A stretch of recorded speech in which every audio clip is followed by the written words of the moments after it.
आज हम उन सारी चीज़ों के बारे में बात करेंगे जो हम यूजुअली नहीं करते हैं, और शायद वेस्टर्न एजुकेटेड सर्कल में ये सारी बातें फॉरबिडन भी रहती हैं कुछ हद तक। मगर यही है कि अगर हमको किसी चीज़ का फल चाहिए होता है तो हमें उस पेड़ की जड़ों में पानी डालना पड़ता है, उसको नर्चर करना पड़ता है, तब जाके हम उसके फल का सुख पा पाते हैं। लेकिन शायद कहीं हम लोग भारतीय होके भी इतने वेस्टर्न हो गए हैं कि कहीं अपनी रूट्स को भूलते जा रहे हैं। और अब क्या होता है कि अब सिर्फ रिचुअल्स रह गए हैं और उनके पीछे की रीजनिंग हमको नहीं मालूम है। कोई कितना भी अथीस्ट हो, भगवान को ना मानने वाला हो, वो भी अब जब अपने घर में हिंदुओं में शादी होती है तो अग्नि को साक्षी मानते हैं, अग्नि के चक्कर काटते हैं, और हमको ये नहीं पता कि हम ये क्यों कर रहे हैं। साक्षी हम ऐसी चीज को मान रहे हैं जिसके बारे में हम ये भी नहीं जानते कि वो जिंदा है या नहीं। और अगर बहुत सारे सवाल, बहुत साइंस जो आगे बढ़ रही है, तो वो कुछ ही चीजें हैं जैसे कि सितारों को देख के सोचना, आगे क्यूरियोसिटी जागती है। वैसे ही अपने अंतर मन में देखना, तब भी क्यूरियोसिटी जागती है। और फिर भी साइंस आज की स्टेज में इतनी पिछड़ी हुई है, इतनी नाइव है कि 3 पुराने सवाल जिनका जवाब आज तक हमारे पास नहीं है, वो है मैं कौन हूं, मैं कहां से आया हूं, और क्या मृत्यु सच में ही अंत है। तो at the edge of the medical science आज का जो इवेंट का नाम है वो ये कहने के लिए है कि ये वो एज है जो मेन स्ट्रीम साइंस नहीं है। ये वो प्लेन है जहाँ पे डॉक्टर्स हो या कोई भी एजुकेटेड सर्कल हो, साइंटिस्ट हो, हम लोग कहीं कंफ्यूज होते हैं। हमारे बीच में बहुत सारी कॉन्फ्लिक्ट्स और ओपिनियंस होते हैं, और वो ट्रांजिट करता है टुवर्ड्स सुपर नेचुरल और स्पिरिचुअलिटी। हम उसे अभी भी सुपर नेचुरल और स्पिरिचुअलिटी इसलिए कह रहे हैं क्योंकि हमें मालूम ही नहीं है उस साइंस के बारे में, हमारे पास वो टूल्स भी नहीं है उसे जानने के कि हम उसको कैसे जानेंगे।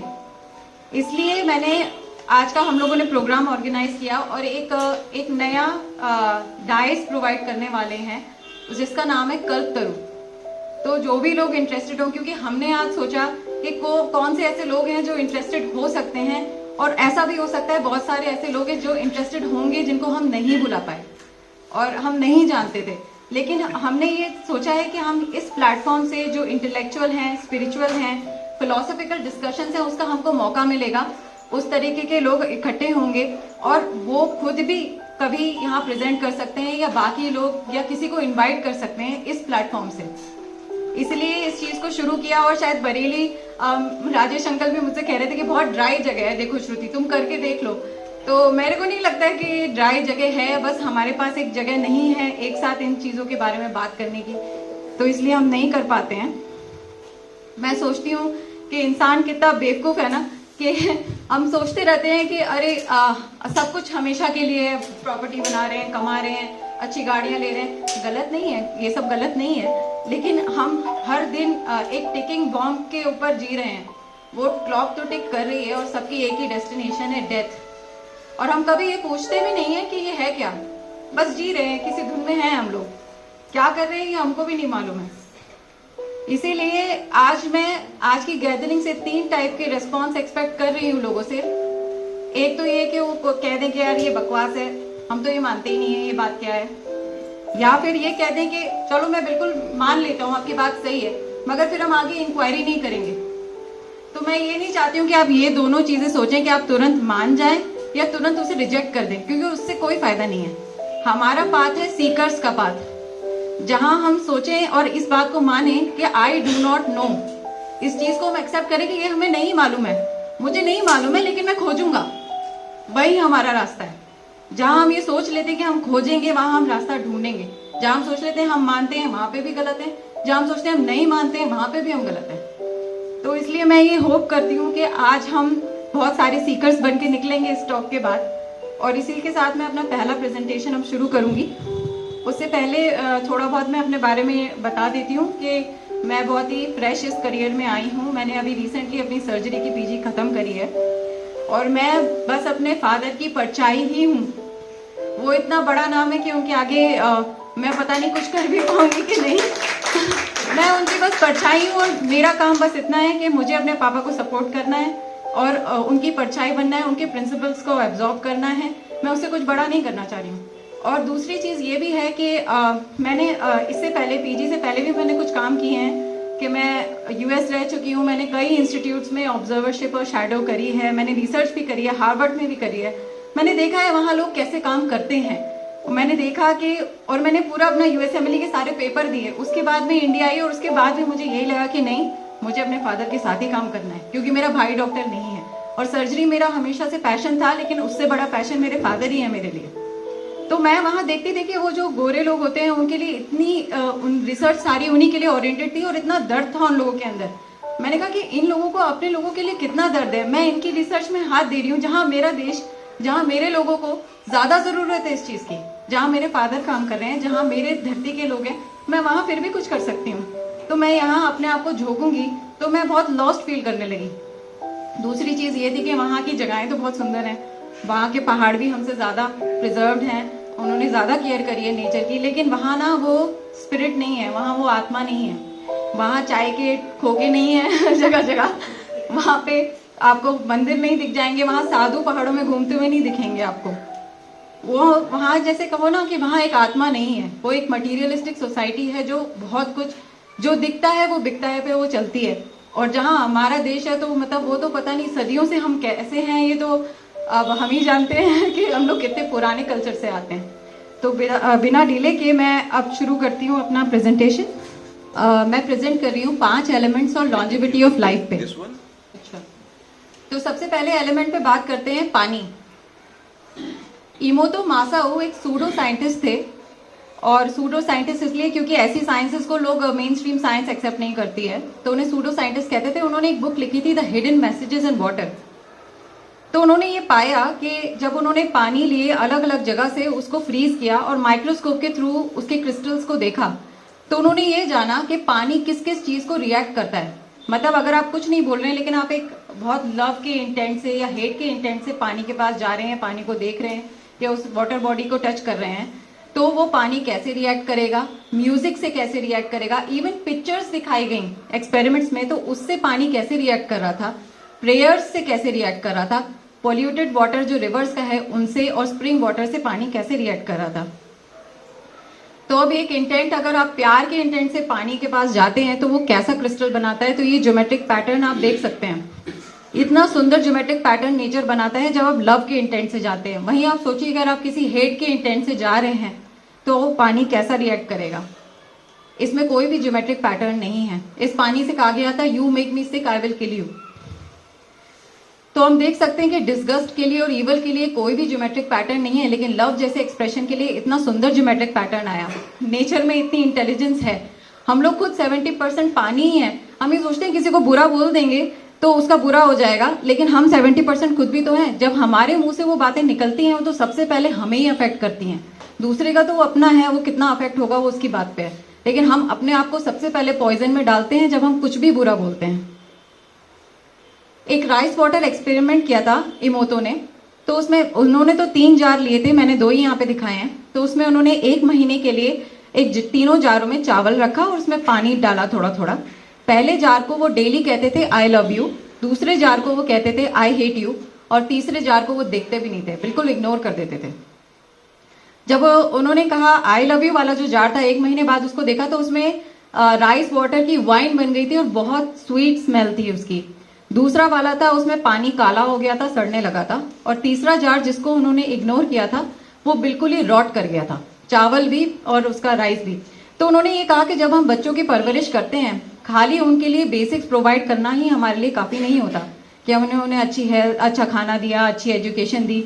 उसके अलावा नर्चरिंग उसमें बहुत इंपॉर्टेंट रोल प्ले करती है। इसलिए सबसे वर्स्ट तो ये है कि आपने इग्नोर कर दिया, वो आपको नहीं करना। फिर म्यूजिक में बीथोवन के म्यूजिक पे ऐसा सुंदर सा क्रिस्टल बनता है और हैवी मेटल के म्यूजिक पे ऐसा बनता है। तो फिर पानी को भी मालूम है कौन सा म्यूजिक अच्छा है, और ये कई स्टडीज हो चुकी हैं अब कि म्यूजिक हील करता है, उसमें हीलिंग पावर्स होती हैं। तो अगर हम सूदिंग म्यूजिक या कोई भी इंडियन क्लासिकल म्यूजिक पेशेंट्स को सुनाते हैं, जो कि जैसे मेरे फादर करते हैं, कई बार हमको पेन किलर्स की जरूरत नहीं पड़ती है और वुंड हीलिंग बहुत ज्यादा अच्छी होती है।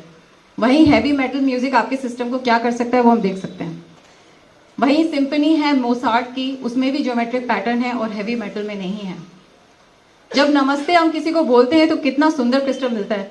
तो हम किसी को ग्रीट भी करें अगर मन से तो ऐसा क्रिस्टल होता है, तो हमारी बॉडी को कितना सुख मिलता होगा। वैसे ही ओम के लिए बहुत ही सुंदर मल्टीपल हेक्सागोनल क्रिस्टल्स का ज्योमेट्रिक पैटर्न है। ऐसे ही बहुत सारी चीज़ों का है। अगर हम लास्ट की 2 इमेजेस देखें तो इसमें पॉल्यूटेड पानी पहले वाले में है। ये एक जापानीज रिवर थी, उससे इमोतो ने पानी लिया था और उसका क्रिस्टल देखा था जिसका कोई ज्योमेट्रिक पैटर्न नहीं है। और वहीं पॉल्यूटेड पानी को जब हमने प्रे किया, एक बुद्धिस्ट मॉन्क ने प्रेयर करी इस पे, तो एक इतना सुंदर ज्योमेट्रिक पैटर्न उसमें बनकर आ रहा है।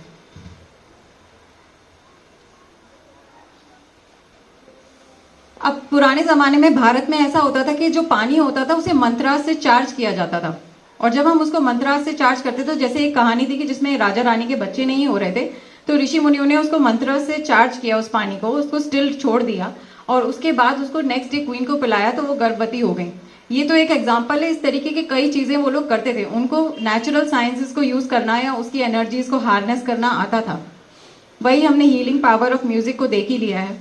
और नॉर्मली भी मैं सजेस्ट करती हूँ कि जैसे हमारे घरों में जो पानी आता है वो अलग अलग पाइपलाइन से बेंड होकर आता है, तो उसका जो स्ट्रक्चर अगर हम देखेंगे तो वो इतना पीसफुल है, वैसा नहीं होता है, इरेटिक होता है अगर हम उस क्रिस्टल देखते हैं। अगर हम उस पानी को बस छोटी सी प्रेयर करके या ब्लेसिंग देके, जो जिसके मजहब में जैसा भी हो, जिसके भी रिलीजन में अलाउ करता हो, वो करके या सिर्फ थैंक यू कह के भी अगर हम उसको रात में रख देते हैं और उसके बाद हम उसको पीते हैं, तो आप खुद देखेंगे जो पानी डायरेक्ट आपने टैप से पिया है उसमें और उस वाले पानी में जिसमें आपने थोड़ी भी ब्लेसिंग दी है उसमें कितना फर्क है। वो स्वीट और सिल्की टेक्सचर हो जाता है। तो इमोतो कहते हैं, it's likely that only vibrations of love and gratitude appear in nature and the observations of nature shows this to be true. मतलब नेचर को तो ये बात मालूम है, वो खुद चूज करता है सिर्फ अच्छी चीजों को, और बुरी चीजों के लिए वो कोई रिएक्शन नहीं देता है। दूसरा एलिमेंट है एयर। जैसे ही फेफड़ों से हमारी सांसें बाहर जाती हैं और हमारे वॉइस बॉक्स में जाती हैं, वो एयर ही वाइब्रेशन में चेंज होती है जिससे बनती है साउंड। हम सुन सकते हैं 20 to 20,000 हर्ट्ज के बीच में। मतलब अगर हम 20 की तरफ जा रहे हैं तो हम मेल काइंड ऑफ वॉइस की तरफ जा रहे हैं, और जब हम 20,000 की तरफ जा रहे हैं तो हम फीमेल काइंड ऑफ वॉइस की तरफ जा रहे हैं। लेकिन ये हमारे शरीर की लिमिटेशन है कि हम 20 से 20,000 हर्ट्ज तक ही सुन सकते हैं। लेकिन आगे हमारे इससे 20 से नीचे और 20,000 से ऊपर इस धरती पे और भी जीव हैं जो सुनते हैं। हमारी शरीर का ये लिमिटेशन है। Ancient Vedas stored specialised computers. तो जो वेदास थे, हमारे 4 वेद हैं, तो वो हम लोगों ने इस बात पे कभी भरोसा नहीं किया कि हम रॉ कार्ड पे या फिर किसी टेक्स्ट पे अपने वेद को छोड़ दें, क्योंकि हमें मालूम है कि जब एडिटिंग होती है, जब टाइम टू टाइम वो कॉपी होते हैं तो उसमें गलतियां आती हैं। दूसरी चीज, हमारे भारत में जो मंत्र हैं उसमें सबसे इंपॉर्टेंट होता है उसका प्रोनाउंसिएशन, और दूसरी चीज जो इंपॉर्टेंट होती है उसकी टोन, जिसमें वो वेद बोले जाते हैं। अगर वो रिसाइटेशन करेक्ट नहीं है और प्रोनाउंसिएशन करेक्ट नहीं है, भले ही हमें मतलब नहीं पता है, वो मंत्र असर नहीं करेगा। अगर आपको मतलब नहीं मालूम है लेकिन आपने सही रिसाइट किया है तो ही वो मंत्र का इफेक्ट आएगा। इसीलिए एक ब्रिटिशर्स जब हमारे यहाँ रूल कर रहे थे तो 4 जगह उन्होंने चेक किया। एक उन्होंने साउथ इंडिया में, नॉर्थ इंडिया में, कोलकाता में, महाराष्ट्र में उन्होंने देखा, तो जो पंडित जो इसको रिसाइट करते थे उन्होंने ये पाया कि उन सब में कोई फर्क नहीं था। किसी भी शब्द में, किसी भी टोन में, किसी प्रोनाउंसिएशन में कोई फर्क नहीं था। वो मतलब हजारों सालों से वैसे ही प्रिजर्व्ड हैं बिना किसी गलतियों के। अब साउंड की, हर साउंड की एक फॉर्म होती है। ये ग्लैडनी ने हमें बताया था, जो कि एक जर्मन फिजिसिस्ट और म्यूजिशियन भी थे। वो फादर ऑफ अकॉस्टिक्स कहे जाते थे, और उन्होंने एक ग्लैडनी प्लेट बनाई थी। तो ये जो पहली इमेज दिख रही है, इसमें एक प्लेट है जिसके ऊपर सैंड डाली गई है और उसके ऊपर वायलिन की स्ट्रिंग से उसे वाइब्रेट करते हैं, तो वो एक ज्योमेट्रिक पैटर्न ले लेती है। वहीं हैंस जेनी ने आगे काम किया, तो जो दूसरी इमेज है उसमें एक ट्रे बनी है जिसमें पानी भरा हुआ है और वो नीचे स्पीकर से जुड़ी हुई है। तो उसमें जो पानी में किसी भी टोन से वाइब्रेशंस आते हैं उसको ऊपर कैमरे से कैप्चर किया जाता है।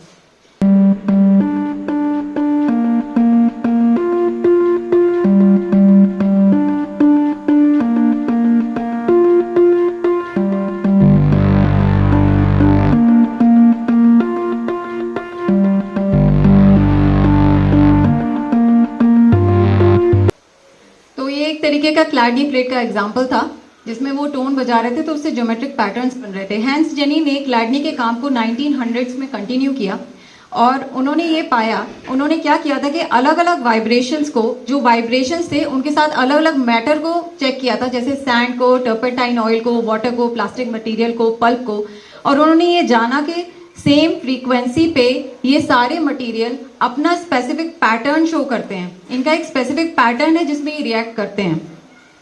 उन्होंने ये देखा कि जैसे सैंड है तो सैंड लाइंस की फॉर्म में है, वहीं एक रेप्टिलियन पैटर्न भी सैंड का देखने को मिला। इसका वीडियो यूट्यूब पे पड़ा हुआ है, उसका पूरे एक्सपेरिमेंट का 1 घंटे का वीडियो है। यही नहीं, जब उन्होंने देखा कि जैसे जैसे फ्रीक्वेंसी हायर साइड में जाती जा रही थी और जैसे जैसे सिस्टमैटिक 3-4 फ्रीक्वेंसी की, हायर फ्रीक्वेंसी की साउंड्स साथ में बजाई जा रही थी, तो ये मैटर लगभग अलाइव बिहेव कर रहा था, जैसे कि एक अमीबिक मूवमेंट की तरह यहाँ पे शो कर रहा है। और भी कॉम्प्लेक्स मूवमेंट जैसे वॉल्केनिक इरप्शंस या आकाश गंगाओं का जो मूवमेंट होता है, तो वो उन्होंने पाया कि साउंड सिर्फ वाइब्रेशन ऐसा कर पा रही है। तो ये एक इसमें यहाँ पे एक पैटर्न वॉल्केनिक इरप्शन जैसा भी उन्होंने देखा था। और ये साइमेटिक की इमेज है जो पानी की फोटो ली जाती है। अब हम देखते हैं कि ओम कैसा दिखता है साइमेटिक इमेज में। हमारे भारत में मंडल की बात करी जाती है। मंडला जिसे हम वेस्टर्न वर्ल्ड में कहते हैं, मंडला ज्योमेट्रिक पैटर्न्स होते हैं। हम लोगों के योगिक सिस्टम में ये कहते हैं कि 7 चक्र होते हैं, मतलब 7 एनर्जी पॉइंट्स होते हैं। वैसे तो पूरी बॉडी में एनर्जी फ्लो करती है, लेकिन वो जो 7 ज्योमेट्रिक पॉइंट्स होते हैं, उन सबके हमारे सिस्टम में कुछ ज्योमेट्रिक पैटर्न्स हैं जो एसोसिएटेड है। तो उसमें क्या है कि हमने क्या देखा कि ये जो ओम का पैटर्न साइमेटिक में वो ये है, और सबसे टॉप मोस्ट चक्र जो होता है वो होता है सहस्रार चक्र, सहस्रार, जिसका इस हर एक चक्र का एक मूल मंत्र है और इनका एसोसिएटेड कलर है और एलिमेंट भी है। लेकिन अब इसमें हम देख सकते हैं कि ये जो पैटर्न है ओम का, इसका मूल जो है सहस्रार का मूल मंत्र वो ओम है, और इसमें थोड़ी सिमिलैरिटी हम पा सकते हैं। हमारे इंडियन कल्चर में सहस्रार को कहते हैं 1000 पेटल लोटस। हेंस जेनी ने ये कंक्लूड किया, sound is the basis of form and shape and perhaps the universe. और अब की साइंस ये एक्सेप्ट कर चुकी है कि सबसे पहले बिग बैंग से पहले वाइब्रेशंस आए थे, वाइब्रेशन से ही बिग बैंग की शुरुआत हुई थी। तो जो सबसे प्राइमोर्डियल एलिमेंट एग्जिस्ट करता है वो है साउंड।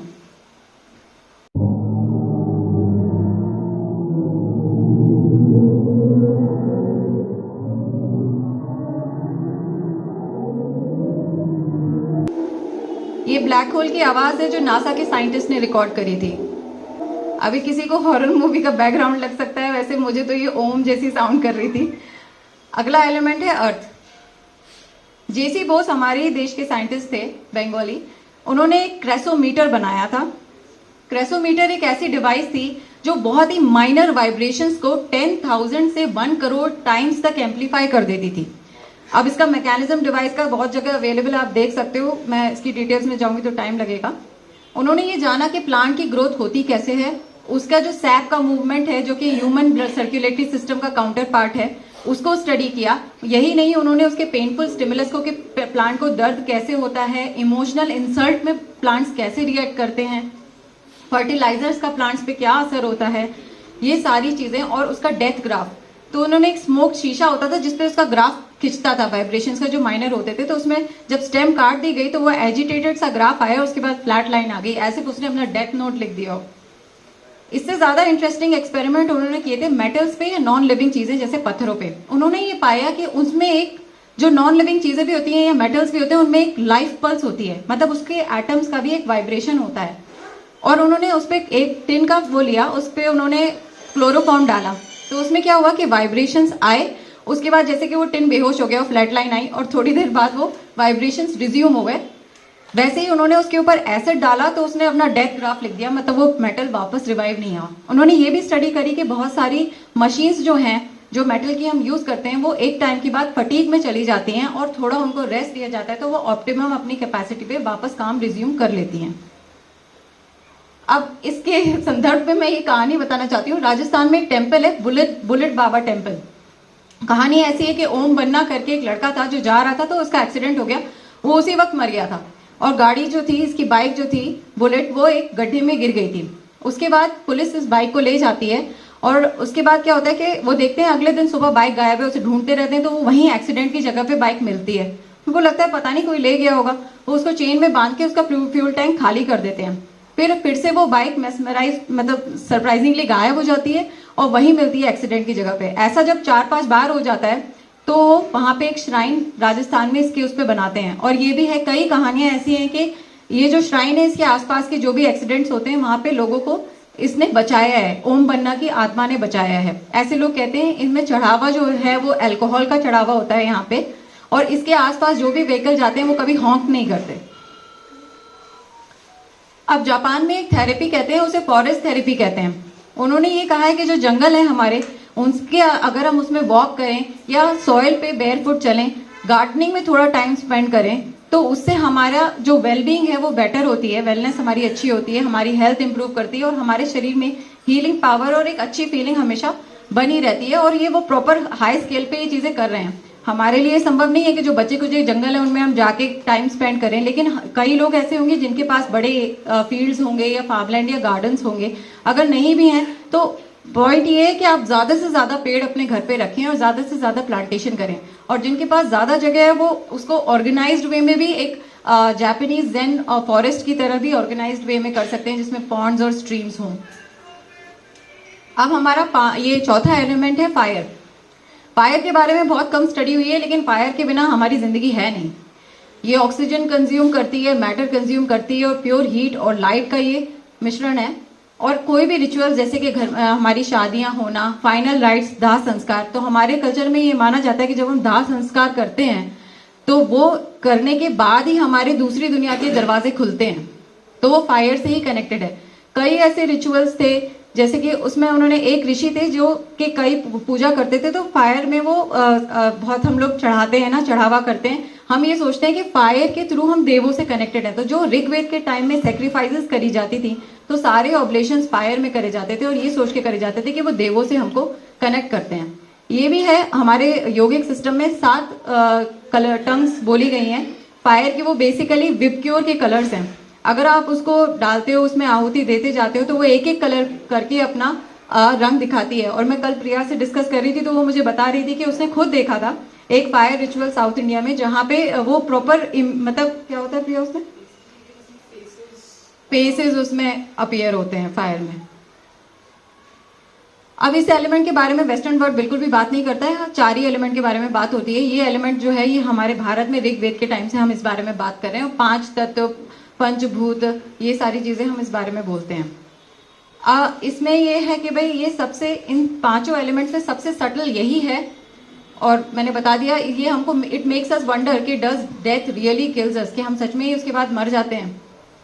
ऐसे ही हिरोशी मोतोयामा ने एक एपरेटस बनाया था जिसे AMI एपरेटस कहते हैं, जो अब इंडिया में तो यूज नहीं होता है, जापान में और US में ये एपरेटस यूज होता है। उसके अलावा उन्होंने जो बनाई थी वो बनाई थी चक्रा मशीन। तो उनकी ये बुक है, उसको आप देख सकते हो बाद में। तो इसमें मैं सिर्फ चक्रा मशीन के बारे में बात करूंगी। उन्होंने लगभग 1 लाख लोगों के ऊपर 20 साल तक स्टडी करी थी। और ये ऑर्डिनरी लोग नहीं थे, ये psychics, yogis, martial art masters थे जिनका कोई ना कोई चक्रा जागरूक था। और उन्होंने उसमें ये बता सकते थे इस मशीन से कि ये वो चक्रा एक्टिव है या नहीं, उसकी इलेक्ट्रोमैग्नेटिक फील्ड को देख के, और चक्रा की एनर्जी या लाइट एमिट करता है चक्रा एक क्लोज स्पेस में, उसको देख के। एक जो AMI मशीन उन्होंने बताई थी वो as a screening test US और जापान में यूज होती है, जो कि 15 दिन से 1 महीने पहले बता देती है कि शरीर का कौन सा बॉडी पार्ट है जिसमें बीमारी हो सकती है, जैसे कि पैनक्रियाज, गॉल ब्लैडर, किडनी। इन सारी चीजों की इलेक्ट्रोमैग्नेटिक फील्ड है वो कुछ हद तक चेंज हो जाती है। जैसे कि डॉग्स होते हैं, उनको पहले से ही पता चल जाता है कि अभी यहाँ पे भूकंप आने वाला है, कुछ टाइम पहले ही वो जान जाते हैं। तो वो माइनर वाइब्रेशंस होते हैं जो ये मशीन पिकअप करती है। ये उनकी बुक है। तो एप्लीकेशन तो यही है कि जो पानी पियो उसको ब्लेस करके पी लो, थोड़ा बहुत टाइम गार्डन में बिताओ, हीलिंग म्यूजिक सुनो। और फायर के बारे में तो ये है कि अखंड ज्योति भी बहुत सारे लोग अपने घर में चलाते हैं आज भी इंडिया में। वो लगभग लिविंग डेटी की तरह होती है, वो आपके स्पेसेस को प्योरीफाई भी करती है और आपको प्रोटेक्ट भी करती है, ऐसा हमारे यहाँ कहा जाता है। ईथर के लिए यही है जो लास्ट का एलिमेंट था, मेडिटेशन। Longevity of life. अब समझना ये है कि एजिंग होती क्या है। जैसे कि पुराने टाइम में VCR होते थे, तो उसमें वो जो कैसेट्स होती थी, आप उसकी ओरिजिनल कॉपी देखेंगे तो बहुत ही अच्छी वीडियो बनेगी। वही उसकी आप first copy, second copy, third copy, 50वीं कॉपी तक पहुंच जाइए, उस वीडियो में देखने के लिए कुछ नहीं होगा। हम भी एक DNA के साथ पैदा होते हैं, हर शरीर का एक कोड होता है। तो जब वो कोड बार बार मल्टीप्लाई होता है तो उसमें DNA में गलतियां होनी शुरू हो जाती हैं। एक टीलोमेर बेचारा जो क्रोमोसोम के साइड में लगा होता है, वो बचाने की बहुत कोशिश करता है कि गलतियां ना हो, वो भी चेन शॉर्ट होती चली जाती है और समय के साथ हम बूढ़े होते जाते हैं। मतलब हमारी जो ओरिजिनल कॉपी एक बार बनने के बाद 20 साल की उम्र के बाद वो डेली हम ओल्ड ही हो रहे हैं क्योंकि गलतियां होती जा रही हैं। सारी दुनिया यही कोशिश कर रही है कि ऐसी कौन सी चीज है जिससे ये गलतियां रुक जाएं। जेनेटिक्स इसमें सिर्फ 25% रोल ही प्ले करती है। ये जो 3 जीन्स हैं ये सब में नहीं पाए जाते हैं। मतलब ये 3 जीन्स हैं, ये लॉन्जिविटी को इंश्योर कर सकते हैं, लेकिन जो लंबा जीते हैं जरूरी नहीं उन सब में ये 3 जीन्स हों। इसका मतलब कि और भी कोई चीज है जो लॉन्जिविटी को डिफाइन कर रही है, तो वो क्या हो सकती है। अब इन्होंने ये टर्म्स वगैरह दे दिए। उन्होंने कुछ स्टडीज भी करी कि जिन बूढ़े लोगों में जो लंबे 90s 100s 110 तक जिए थे उनमें स्ट्रेस लेवल सेम था, एजुकेशन लेवल सेम था, स्ट्रेस से कोप करने की सिमिलैरिटीज एक सी थी और इस तरीके से उन्होंने उसको करा है। लेकिन हमारा जो मेजर फैक्टर है वो क्या हो सकता है जो लॉन्जिविटी को डिफाइन करे, वो सिर्फ है लाइफस्टाइल, जो बहुत ही नॉर्मल सी चीज है। हमको डेली पता है कि हमें लाइफस्टाइल का कुछ करना चाहिए, बस हम करते नहीं है। उसमें भी चलो बाकी चीजें तो कर सकते हो, लेकिन एक चीज हमारे हाथ में फिर भी नहीं होती है, वो है स्ट्रेस। जब दुनिया में आए हो तो स्ट्रेस तो लेना ही है, मतलब किसी भी वजह से हो ही जाएगा। लेकिन अगर इसको हम कोप अप करना सीख गए तो कुछ भी खाओ पियो लेकिन लंबे जियोगे जरूर। ऐसी ही एक स्टोरी है त्राइलंग स्वामी की। मैं ये सजेस्ट करूंगी कि आप लोग उनके बारे में जरूर देखें, क्योंकि अंग्रेजों ने उनके कई टाइम तक के रिकॉर्ड्स देखे हैं। वो 350 साल जी हैं और बनारस में थे और वो अक्सर पानी पे फ्लोट करते हुए दिख जाते थे। उनकी बहुत मैजिकल स्टोरीज हैं जो नॉर्मल हमारे इंडियंस मानने को तैयार नहीं होंगे, मगर वो सच में ही हैं और अंग्रेजों ने उसे रिकॉर्ड भी किया है। अब स्टारवेशन का लॉन्जिविटी के साथ क्या कनेक्शन है? ये पाया गया कि एक स्टीरोइन प्रोटीन है, वो जनरेट होती है अगर हम स्टार करते हैं और जो सेल स्टार कर रहे होते हैं उनमें लाइफ स्पैन बढ़ जाता है। ऐसे लोग जो ज्यादा थोड़ा स्टार्विंग स्टेट में रहते हैं उनमें 70% से ज्यादा मतलब रिस्क कम हो जाता है ऑफ हार्ट फेलियर्स। और ये मतलब ऑब्वियसली जो बढ़ते हुए बच्चे हैं उनको स्टारवेशन सजेस्टेड नहीं है। 2 तरीके से स्टारवेशन हो सकता है, एक तो है पीरियोडिक और प्रोलॉन्ग। पीरियोडिक मतलब कि हम एक महीने में एक बार 24 घंटे फास्टिंग करते हैं, पानी की नहीं बाकी सारी खाने की चीजों की। तो उसमें हमने ये देखा था कि इसमें कॉग्निशन बेटर होता है, वर्बल और विजुअल मेमोरी बहुत अच्छी हो जाती है, अल्जाइमर्स का रिस्क कम हो जाता है, ऑक्सीडेटिव स्ट्रेस कम हो जाता है और ये रीजनरेशन को प्रमोट करता है। सिर्फ महीने में एक बार फास्ट करने से ये हो सकता है। और जो लोग 5 से 10 दिन फास्ट रखते हैं उनमें ये देखा गया है कि हाइपरटेंशन तो लगभग क्योर ही हो जाता है, जो कि आज की मेडिकल साइंस मानेगी नहीं, लेकिन ये वेस्टर्न स्टडीज बता रही हैं, ये इंडिया में नहीं हुई है। और इंसुलिन सेंसिटिविटी को बढ़ाता है, ब्लड ग्लूकोज लेवल को बढ़ाता है, क्लीवेज करता है सबक्यूटेनियस फैट की, स्पेशली अब्डोमिनल फैट की जो सेंट्रल ओबेसिटी होती है उसको कम करता है। तो साल में अगर किसी ने नवरात्रों का फास्ट रख लिया है लौंग और पानी पे तो समझ लो कि आप बहुत लंबे जीने वाले हो। स्पेशली ये भी देखा गया कि ओल्ड एज के जो एक्टिव ईयर्स हैं वो इसमें बढ़ जाते हैं। अब हम चारपाई में अपना बुढ़ापा काटेंगे तो उस बुढ़ापे का कोई फायदा नहीं है, हमको एक्टिव भी रहना है। कैनाबिनॉइड्स, इसके बारे में प्रिया ज्यादा बताने वाली है, लेकिन इसमें क्या है कि एक मैकेनिज्म होता है ऑटोफेगी का। जो ऑटोफेगी एक ऐसी चीज है जिसमें कुछ डिफेक्टिव मॉलिक्यूल्स होते हैं जिनको लाइसोसोमल उनका डिग्रेडेशन होता है ऑटोफेगी से, जो कैनाबिनॉइड्स कराते हैं। ये जो भी सिस्टम है अगर ये फेल हो जाता है तो एजिंग जल्दी होती है। उन्होंने और राउंड वॉर्म में भी देखा तो उन्होंने देखा लॉन्जिविटी जो है राउंड वॉर्म की 18% से बढ़ गई। उन्होंने ये भी देखा लो से हाई डोज तक भी कैनाबिनॉइड्स दिए गए तो कोई टॉक्सिसिटी नहीं पाई गई। उसके अलावा ये क्रॉनिक इन्फ्लेमेशन पे बहुत ज्यादा अच्छा काम करता है और न्यूरोनल हेल्थ को बढ़ाता है। इसीलिए इससे रिलेटेड बहुत सारी बीमारियां हैं जो इसमें ये क्योर कर सकता है या रोक सकता है। LDL फ्रेंड और अ फोई, जो मेडिकल बैकग्राउंड से वो सब जानते होंगे कि लो डेंसिटी लाइपोप्रोटीन को हम हमेशा दुश्मन की तरह ही देखते हैं, लेकिन अभी एक स्टडी आई है जो बताती है कि 60 की एज में अगर LDL बढ़ा हुआ है तो वो इसका मतलब आप लंबा जियोगे, प्रोलॉन्ग लाइफ होगी। और इसमें क्या है कि LDL को जो हम उसकी बदनामी करे जा रहे हैं वो बेसिकली HDL जैसा ही एक कैरियर है, लिवर से कोलेस्ट्रॉल को पेरीफेरी में लेकर जा रहा है और वापस HDL पेरीफेरी से लिवर में कोलेस्ट्रॉल को लेकर जा रहा है। तो बस कैरियर है, जहां पे भी ब्लड वेसल में इंजरी होती है वहां पे LDL उसको हील करने का काम करता है और कुछ भी नहीं करता। उस बेचारे का कोई गलती नहीं है। तो फिर गलती है कहाँ? गलती है इंसुलिन रेजिस्टेंस में और फैट स्टोरिंग हार्मोन्स में। यहां गड़बड़ हो रही है, गड़बड़ कहीं और है।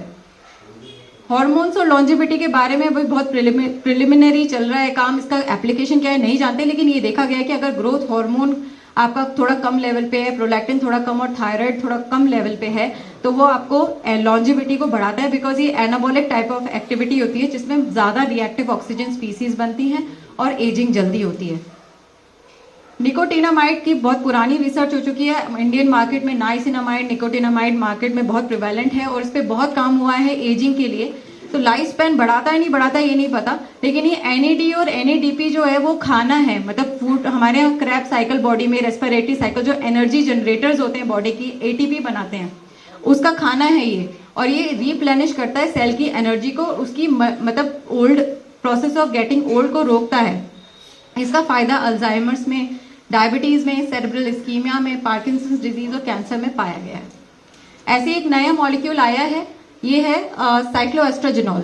ये सिर्फ टीलोमेर्स की जो लेंथ है उसको बढ़ाता है, लेकिन इससे कोई जरूरी नहीं है कि लाइफ स्पैन बढ़े, ऐसा कुछ भी जरूरी नहीं है, लेकिन फिर भी ये सेल की हेल्थ को बढ़ाता है, इसलिए नया मॉलिक्यूल मार्केट में उतारा गया है। अब लास्ट में मैं कंक्लूड कर रही हूँ, ये मेरी लास्ट से जस्ट पहले वाली स्लाइड है।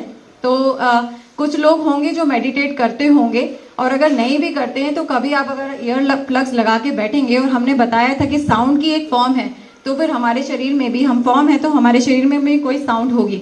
तो अब अगर आप ईयर प्लग्स लगाएंगे ना तो आपको झिंगुर जैसी आवाज सुनाई देगी, और अगर आपने और ध्यान करते गए उस साउंड को सुनते गए तो आपको 4-5 फ्रीक्वेंसी सुनाई देने लगेंगी। तो अगर हम उसके सोर्स तक पहुंच गए तो मतलब इस जीवन में हमारे गोल तो मीट हो गए। ये बस कहने की बात है, लेकिन ट्राई कर सकते हैं। अच्छा, ये नेक्स्ट, इसी के साथ थैंक यू।